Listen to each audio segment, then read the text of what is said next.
नमस्कार, मैं नियाज खान और आप देख रहे हैं एनएमएफ न्यूज। साल 2020 में गलवान घाटी में क्या कुछ हुआ आप सबको पता है।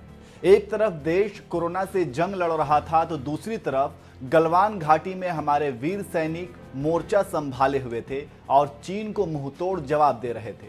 चीनी सेना के साथ झड़प में हमारे कई वीर सैनिक शहीद भी हुए। वहीं चीनी सरकार झड़प में अपने सैनिकों के मारे जाने की खबर को हमेशा से सिरे से खारिज करती रही है, लेकिन अब जो चीनी सैनिकों के हवाले से खबर आ रही है वो चौंकाने वाला है। दरअसल एक खोजी रिपोर्ट ने चौंकाने वाला दावा किया है और कहा है कि गलवान घाटी में हुई हिंसक झड़प में चीनी सेना को बहुत बड़ा नुकसान हुआ है।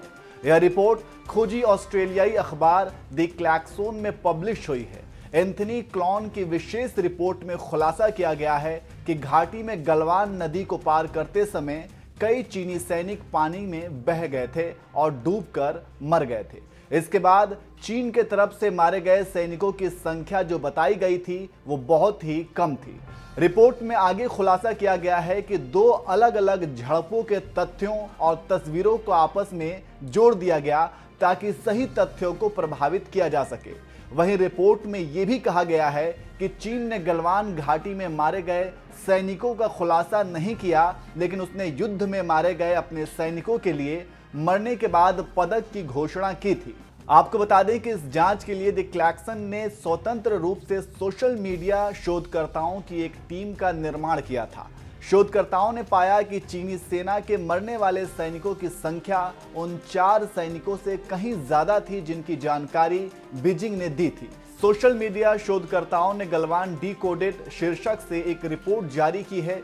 इसमें यह दावा किया गया है कि 15-16 जून की लड़ाई के शुरुआती दौर में शून्य तापमान में तेजी से बढ़ने वाली गलवान नदी में तैरने का प्रयास करते हुए 38 चीनी सैनिक मारे गए थे। चीनी सोशल मीडिया प्लेटफॉर्म वीबो के कई यूजर्स के हवाले से शोधकर्ताओं की रिपोर्ट दावा करती है कि उस रात को कम से कम 38 पीएलए सैनिक नदी के तेज बहाव में बह गए थे। इनमें एक वांग नाम के एक सैनिक भी शामिल थे और सिर्फ वांग के मरने की आधिकारिक घोषणा ही चीन ने की थी। तो इस तरह से चीन ने असल फैक्ट को दुनिया के सामने नहीं रखा था और छुपाने की कोशिश की थी। इस रिपोर्ट पर आप क्या कहेंगे, कमेंट करके जरूर बताएं।